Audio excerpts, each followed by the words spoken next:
안녕하세요. 호기심 약사입니다. 제가 간 청소로 몸이 좋아진 분들의 사례를 올리고 얼마 전에 댓글 폭탄을 맞았어요. 비과학적인 간 청소를 퍼뜨려 건강을 망치는 비양심적인 약사라고 말이죠.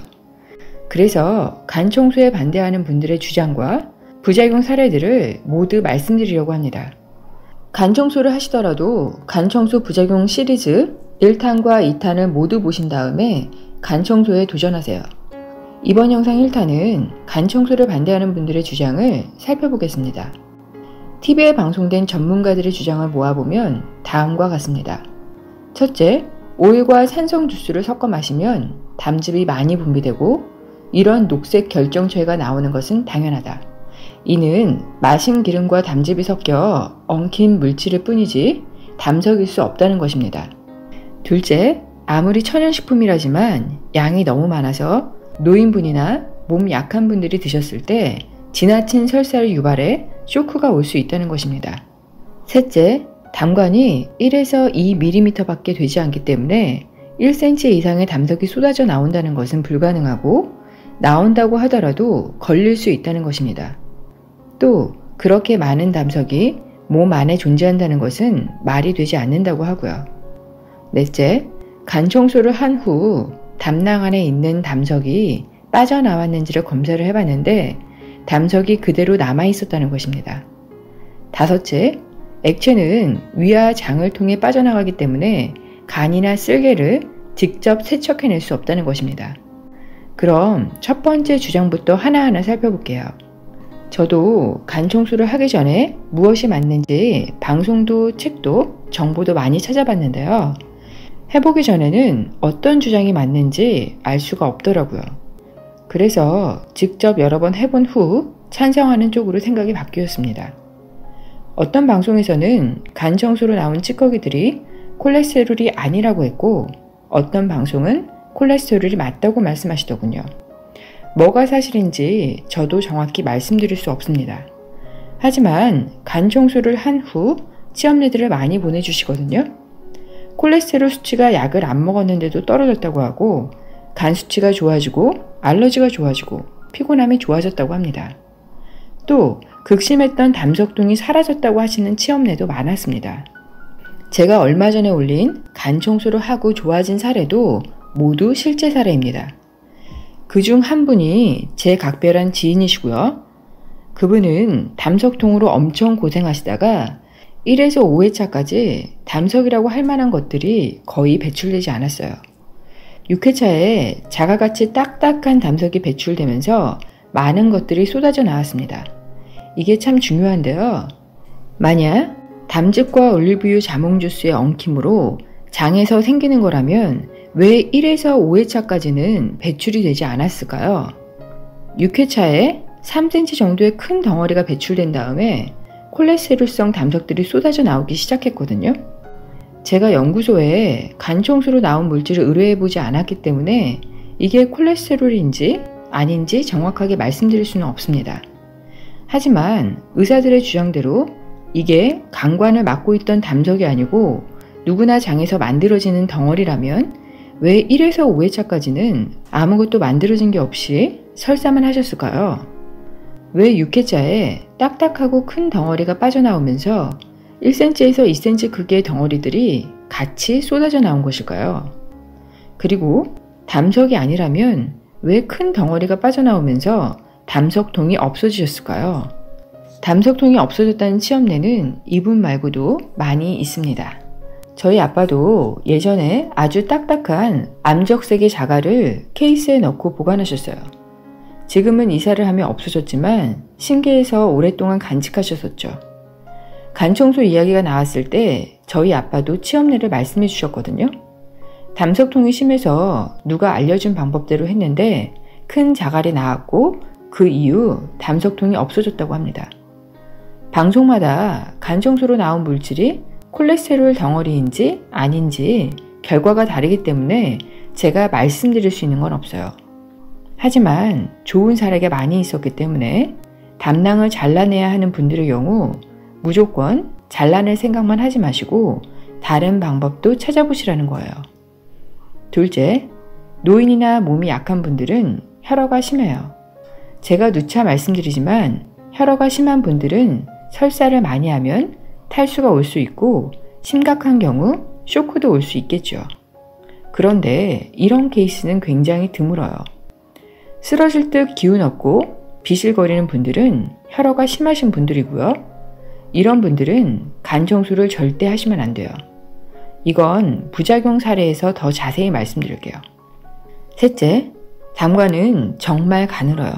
그래서 큰 담석이 빠져나올 때에는 움직이는 느낌이 나기도 하고요. 딱딱하고 큰 색소성 담석이라면 통증도 심합니다. 제 지인분의 말씀을 빌리자면 송곳으로 찌르는 듯한 느낌이 간에서부터 이동해 점차 밑으로 내려왔다고 합니다. 이분은 워낙 딱딱한 담석이었기 때문에 이렇게 통증이 심했던 거고요. 이동하는 게 느껴졌기 때문에 이틀 정도에 걸쳐 올리브유만 드시며 꾸준히 담즙으로 담석을 밀어내려고 하셨던 것이죠. 간 청소의 원리를 정확히 알고 있었기 때문에 올리브유를 드시면서 담즙 폭포를 계속 만들었고, 그래서 중간에 막힘없이 끝까지 내려올 수 있었다고 생각합니다. 산모들이 아기를 낳을 때 좁은 산도를 아기가 통과해서 나오는데요. 담석이 나오는 것보다 훨씬 더 힘든 일인데도 불구하고 아기는 빠져나오죠. 물론 큰 고통을 수반하지만요. 담석은 담즙으로 인해 미끌거리며 빠져나오기도 하고 산도와 아기 크기를 고려해봐도 담석 정도가 못 빠져나올 이유는 없습니다. 하지만 2cm 이상의 딱딱한 담석이라면 충분한 간 청소의 지식이 있어야 하고요. 의사들의 말대로 막힐 위험도 있기 때문에 권해드리지는 않아요. 너무 큰 담석이라면 간 청소를 추천하지 않습니다. 이렇게 많은 담석이 존재한다는 것은 말이 되지 않는다고 하는데요. 저도 간 청소를 하고 이렇게 많은 덩어리들이 존재할까? 신기하더군요. 의사들도 모르는 기적의 간 청소 책을 한번 구입해서 보세요. 그 책을 보면 간을 해부했을 때 콜레스테롤성 담석들이 곳곳에 박혀 있는 것을 볼 수 있어요. 간 청소는 담낭 청소라기보다 간 자체의 청소를 보는 게 맞습니다. 간 곳곳에 간관을 막고 있는 콜레스테롤성 담석들을 밀어내서 간의 숨통을 틔워주는 거예요.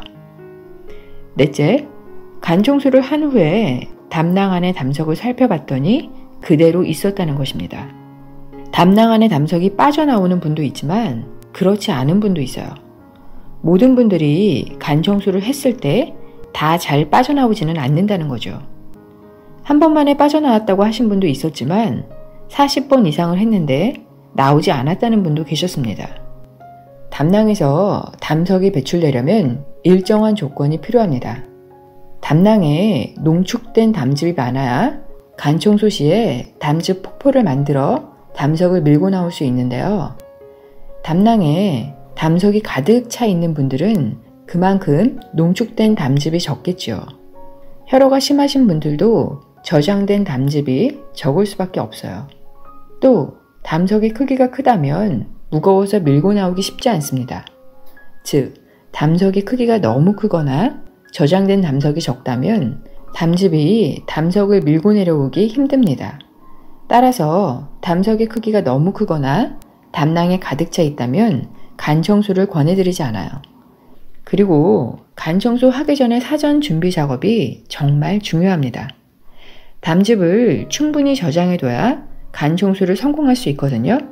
이건 다음 영상에서 좀 더 자세히 말씀드릴게요.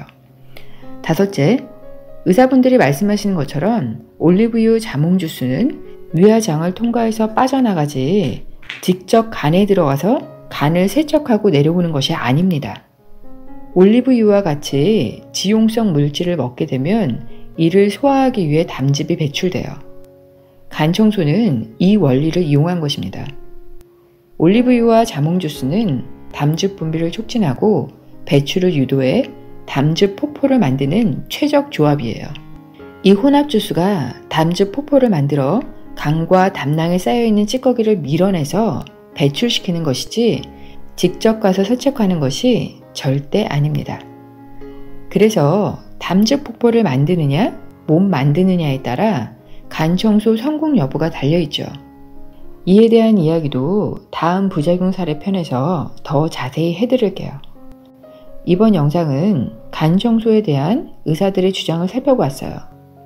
이 영상을 보시고 의사들의 주장에 타당성이 있다고 생각하신다면 간 청소를 하지 마세요. 담낭을 잘라내고 고통받는 분들이 너무나 많기에 올린 영상이지만 건강은 본인이 관리하셔야 하기 때문에 선택 또한 스스로 하셔야 합니다. 그래서 반대하는 분들의 주장과 찬성하는 제 주장을 같이 말씀드렸습니다. 이는 여러 취업례를 바탕으로 나온 제 생각임을 말씀드립니다. 여러 의견을 모두 말씀드렸으니 판단은 여러분께서 하세요. 2탄 부작용편까지 모두 보시고 여러분의 건강을 어디에 맡길지 판단하시고요. 오늘도 행복한 하루 되시기 바랍니다. 사랑합니다. 감사합니다. 당신이 최고입니다.